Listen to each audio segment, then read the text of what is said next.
پیارے باپا جان، میرا ایک سوال ہے۔ میں قربانی کے لیے ایک جانور لایا ہوں اور لوگ کہہ رہے ہیں کہ اس میں بچہ ہے۔ ابھی تک میں نے چیک نہیں کروایا۔ اگر اس میں کنفرم بچہ ہوتا ہے تو اس کے لیے کیا ہے؟ اس کی قربانی ہوگی یا نہیں ہوگی؟ چیک کرنا ضروری بھی نہیں ہے، اس کا الٹرا ساؤنڈ نہ کروائیں یا ماہر کو بھی نہ دکھلائیں۔ اگر بچہ ہوا بھی تو قربانی ہو جاتی ہے۔ اصل وہ عوام میں مشہور ہے، بچے سے قربانی پر کوئی اثر نہیں پڑتا۔ بچے والا جانور ذبح کرنا مکروہ ہے، پسندیدہ نہیں ہے۔ قربانی سے اس کا تعلق ہی نہیں ہے بچے کا۔ بچہ زندہ نکلا تو اسی کو ذبح کر دے اور وہ گوشت بھی قربانی میں شامل کر دے۔ اگر وہ زندہ بچہ پال لیا کہ اب میں آئندہ سال قربانی کروں گا، تو یہ آئندہ سال قربانی کر نہیں سکتا، اس کو زندہ ہی صدقہ کرنا ہوگا اگر قربانی کے دن نکل گئے تو۔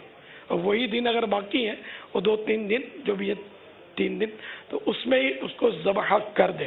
مرا ہوا نکلا تو پھینک دے، گوشت میں کوئی کراہت نہیں ہے۔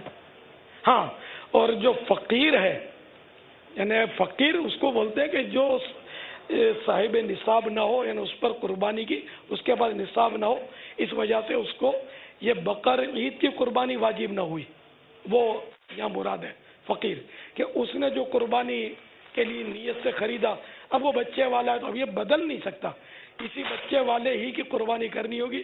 ہاں، غنی ہے، مالدار ہے، جس پر قربانی واجب تھی، مالی اعتبار سے وہ اتنا تھا صاحب نصاب، تو اب یہ چاہے تو بدل سکتا ہے اس کو۔